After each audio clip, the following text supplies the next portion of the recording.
नमस्कार दोस्तों। डीआरडीओ के द्वारा अभी हाल ही में एक ड्रोन का विकास किया गया है जिसे भारत ड्रोन नाम दिया गया है। ड्रोन की अगर बात करें तो यह एक प्रकार की फ्लाइंग रोबोट होता है जिसे मनुष्यों के द्वारा नियंत्रित किया जा सकता है।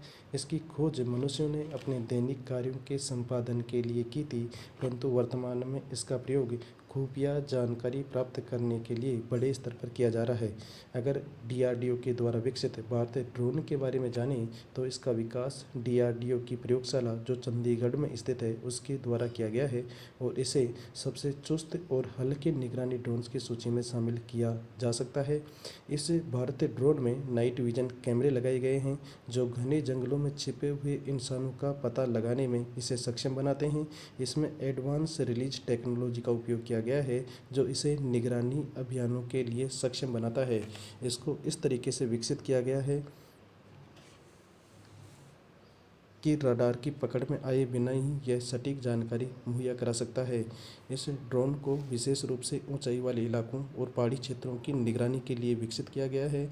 अगर इसे तैनात करने की बात की जाए तो भारत चीन तनाव के बीच इस ड्रोन को विशेष रूप से पूर्वी लद्दाख के आसपास जो वास्तविक नियंत्रण रेखा है उसकी निगरानी करने के लिए तैनात किया जाएगा और इसे भारतीय सेना को सौंप दिया गया है। इसके अलावा डीआरडीओ के द्वारा अन्य जो ड्रोन हैं उनका भी विकास किया गया है, जैसे रुस्तम है, पंछी है, निशांत है, अभ्यास है। रुस्तम जो ड्रोन है वो लंबी तथा मध्यम दूरी के अभियानों को संचालित करने के लिए विकसित किया गया है और रुस्तम के द्वारा हम निगरानी तथा गोपनीय सूचनाओं को प्राप्त कर सकते हैं।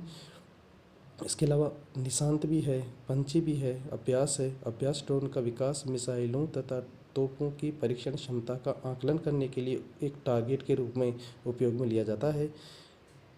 इस तरीके से डीआरडीओ ने जो ड्रोन का विकास किया है उस ड्रोन को भारतीय ड्रोन के नाम से जाना जाता है। अगर डीआरडीओ के बारे में देखें तो डीआरडीओ की स्थापना 1958 में की गई थी और इसका जो हेडक्वार्टर है दिल्ली में स्थित है और वर्तमान में इसके अध्यक्ष जी सतीश रेड्डी हैं। वर्तमान में डीआरडीओ की 52 प्रयोगशालाएँ हैं। आज के टॉपिक में इतना ही। धन्यवाद।